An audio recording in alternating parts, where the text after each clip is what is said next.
2024 में आईएएस बनना चाहते हो?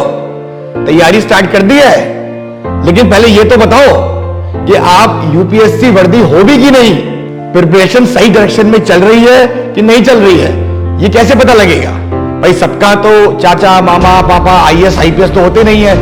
तो all India smash scholarship test for 2024 attempt करो।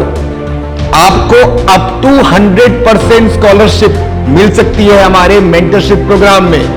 लेकिन उससे भी ज्यादा बड़ी बात, रजिस्टर करते ही आपको 10,000 का माल, 10,000 का स्टडी मटेरियल, लेक्चर और इसके साथ हमारे रैंकर के साथ एक 1-to-1 सेशन जहां आप अपनी प्रॉब्लम, अपनी स्ट्रेटजी डिस्कस कर सकते हैं, ये सब मिलेगा। तो दिए हुए लिंक पे रजिस्टर करिए तुरंत। हेलो एवरीवन, मेरा नाम उपमा जैन है। मैंने इंडियन फॉरेस्ट सर्विस एग्जामिनेशन 2021 में 76 रैंक हासिल की है। इस वीडियो में मैं बात करूंगी सीसेट के बारे में। जैसा कि हम सब जानते हैं कि अब यूपीएससी जो है वो जीएस के साथ साथ अपने सीसेट का जो लेवल है उसको भी ईयर बाय ईयर टफ बनाता जा रहा है। स्पेशली जब हम देखते हैं ऐसे केसेस कि जो बहुत ज़्यादा साइंस और मैथ्स बैकग्राउंड के लोग हैं, इंजीनियर्स इनफैक्ट जो हैं वो भी सीसेट में फेल होते जा रहे हैं। और सबसे चैलेंजिंग ये है कि जीएस में ऑलरेडी हमें बहुत सारा पढ़ना होता है, तो उसके साथ सीसेट के लिए पढ़ना है या नहीं पढ़ना है तो कितना पढ़ना है, वो अल्टीमेटली एक चैलेंज बन जाता है। तो इस वीडियो में हम बात करेंगे कि कैसे एक हफ्ते पढ़ के हम सीसेट जो है उसको आराम से टैकल कर सकते हैं और आराम से सीसेट का जो पेपर है वो हम निकाल लेंगे। इस बात के लिए श्योर होके अपनी पूरी अटेंशन और पूरा फोकस जो है वो जीएस पे शिफ्ट कर सकते हैं। ओके, तो I will call it a 3-step strategy और 3-step टिप।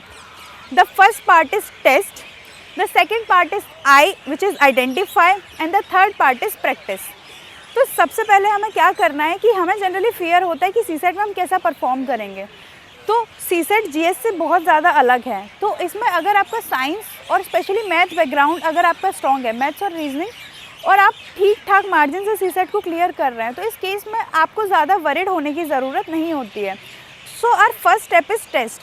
सबसे पहले हमें आज ही, जब आपकी सीसेट की प्रिपरेशन शुरू हो रही है, उस प्रिपरेशन को शुरू ही टेस्ट देने के बाद करना है। अब जाके यूपीएससी का कोई भी प्रीवियस ईयर उठाइए, बीट 2022, 2021, 2020 और 2-3 एटलीस्ट 2-3 यूपीएससी के पेपर आप बार बार दीजिए और देखिए कि आप कहाँ स्टैंड कर सकते हैं। You can place your self into 3 categories. सबसे पहला तो हो सकता है कि जैसे कि 33% रिक्वायर है विच इज़ 66 मार्क्स और आप 100+ स्कोर कर रहे हैं, तो इसमें आप सीसेट में बहुत दूर से आप क्लियर कर रहे हैं और आपके पास बहुत मार्जिन है। तो आप बस पेपर से पहले 1-2 बार टेस्ट लगा के चले जाइए and you are good to go in the exam. Second में ऐसा है कि आपके पास बहुत ज़्यादा मार्जिन नहीं है। फॉर एग्जांपल 70, 75, 67 ऐसे आपके मार्क्स आ रहे हैं, तो इस केस में आप सीसेट क्लियर तो कर रहे हैं पर बहुत ज़्यादा मार्जिन नहीं है। जैसे आपने फाइनल एग्ज़ाम में 2-3 क्वेश्चन गलत किए which is a high probability दोनों साइड, क्योंकि एग्ज़ाम में स्ट्रेस भी होता है, क्वेश्चन का पैटर्न भी वो चेंज कर रहे हैं, तो थोड़ा सा मार्जिन इज़ रिक्वायर्ड ताकि आपकी जीएस की जो मेहनत है वो फ्रूटफुल हो।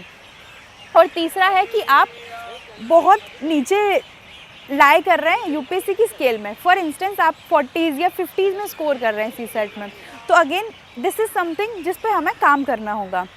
तो सबसे पहले हम बात करते हैं कि हमने टेस्ट तो कर लिया और टेस्ट करके खुद को प्लेस भी कर लिया। अब हमें या तो थोड़ा सा इम्प्रूव करना है या फिर बहुत ज़्यादा इम्प्रूव करना है। तो अब मैथ्स है, रीजनिंग है, स्पेशली जो नॉन मैथ बैकग्राउंड के जो लोग होते हैं उनको लगता है कि अब मैथ और रीजनिंग जाके पढ़ना तो बहुत मुश्किल काम है, विच इज़ ट्रू। तो इसके लिए हमें क्या करना है, हमें बहुत स्ट्रेटेजिकली प्रिपेयर करना है रादर देन हम जाके सारे सब्जेक्ट एक मैथ और रीजनिंग की एक क्वांट की बुक लेके आ गए जो एसएससी और उसकी प्रिपरेशन में होता है और अगर अलग से वो लगानी आप शुरू कर रहे हैं which is not going to help. क्योंकि मैथ में किसी रैंडम टॉपिक की फाइनल एग्ज़ाम में आने की प्रोबेबिलिटी बहुत कम है और उसको इतना प्रैक्टिस करके आप सही कर लेंगे, इसकी प्रोबेबिलिटी और ज़्यादा कम है।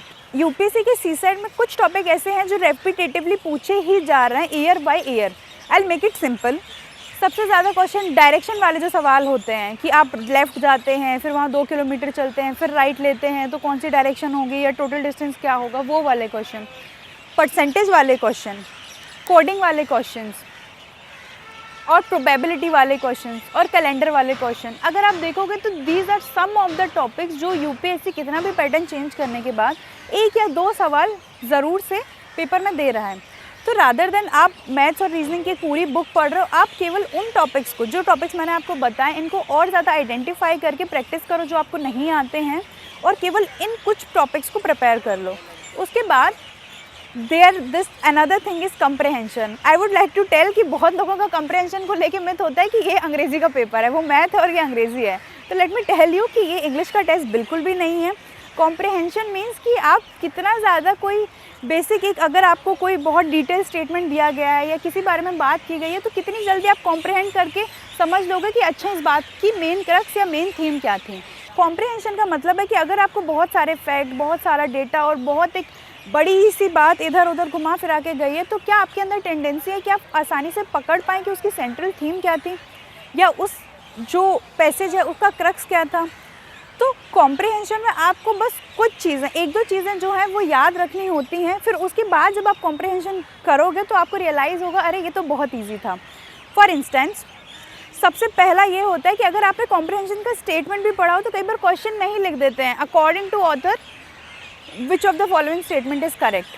तो द बेसिक आइडिया इज़ कि जब भी आप कोई कॉम्प्रहेंशन अटेम्प्ट करने जा रहे हैं तो आपको उस पर्टिकुलर टॉपिक का, लेट्स से क्लाइमेट चेंज के ऊपर कोई टॉपिक आया है कि क्लाइमेट चेंज की बात कर रहे हैं उस कॉम्प्रहेंशन के अंदर, तो आपको अपने जो प्रीवियस नॉलेज है उसको साइड में रखना होता है। आपको ये अज्यूम करके चलना होता है कि क्लाइमेट चेंज के बारे में अब से आपको जो पता है वो उतना ही पता है जितना कॉम्प्रहेंशन में दिया है।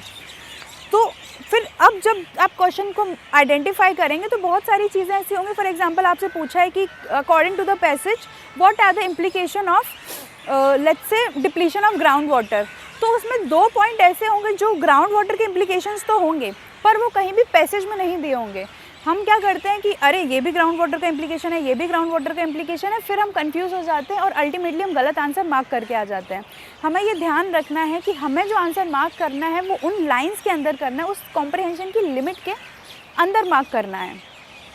और सेकेंडली, एक और स्ट्रेटजी या एक और तरीका होता है कि कॉम्प्रहेंशन के जो थीम है या उनका जो पैटर्न है क्वेश्चन पूछने का, उनको आइडेंटिफाई कीजिए। फॉर एग्जांपल, उसमें आपसे पूछा जाएगा कि what is the most logical interference, what is the crux of this comprehension. Comprehension में आपको डायरेक्टिव वर्ड जो है वो पकड़ना होता है कि वो आंसर में आपसे इन्फरेंस पूछ रहा है, आपसे सेंट्रल आइडिया पूछ रहा है, या फिर पूछ रहा है कि what does the author want to convey through this passage, या फिर वो पूछ रहा है कि अजम्पशंस आप ले लो इसके आधार पर। तो ऐसे आपको ना कॉम्प्रहेंशन के क्वेश्चंस को डिवाइड करना पड़ेगा। तो इसमें again there is this category which is easy. अगर कभी भी आपसे पूछा है कि इसका एसेंस क्या है, इसका सेंट्रल आइडिया क्या है या क्रक्स क्या है, तो आप समझ लो कि जो भी कॉम्प्रहेंशन में आसपास की बात हो रही है या जो सेंट्रल पॉइंट है वो सबसे लॉजिकल जो है उसको करना है। और स्पेशली जब आप अजम्पशन वाले करते हो वो थोड़े से टफ हो जाते हैं क्योंकि इनमें जीएस और कॉम्प्रहेंशन थोड़ा सा मिक्स हो जाता है इम्प्लीकेशंस वाले में। And also it is not always necessary कि आप अगर किसी एक पैसेज में 3 क्वेश्चन पूछे गए आप तीनों के तीनों अटेम्प्ट करके आओ। अगर आपको लग रहा है कि इस पैसेज के जो 2 क्वेश्चन है वो इजी हैं और थर्ड वाले में इट इज़ अ चांस कि वो क्वेश्चन गलत हो सकता है, तो don't attempt. Again it is a matter of practice and it is a matter of strategy also. तो कोशिश ये करो कि अपनी एक्यूरेसी जो है सीसेट में बहुत ज़्यादा हाई करो, क्योंकि यहाँ नेगेटिव आपको बहुत नेगेटिव में लेके जा सकता है। तो how we can cover this in 1 week? तो सबसे पहले वाले दिन आप आराम से बैठ के टेस्ट दो, खुद को प्लेस करो कहाँ करना है। उसके बाद 2 दिन जैसा मैंने आपको बताया कि हार्डली 3 से 4 चैप्टर मैथ्स के होंगे जो आपको पढ़ने होंगे, उनको आप 2 दिन में आराम से पढ़ सकते हो। उसके बाद अगेन रीजनिंग के भी 2 से 3 चैप्टर ऐसे होंगे जो सीरीज़ के जो क्वेश्चंस होते हैं उनको भी पढ़ने में आपको हार्डली 2 दिन लगेंगे उन टॉपिक्स को अगर आप आइडेंटिफाई करके 5 से 6 टॉपिक्स को प्रिपेयर करोगे तो। और उसके बाद कॉम्प्रहेंशन में भी आप लॉजिकली देखो कि क्या काम कर रहा है क्या नहीं कर रहा है। इट विल टेक अगेन 1 और 2 डे मैक्स।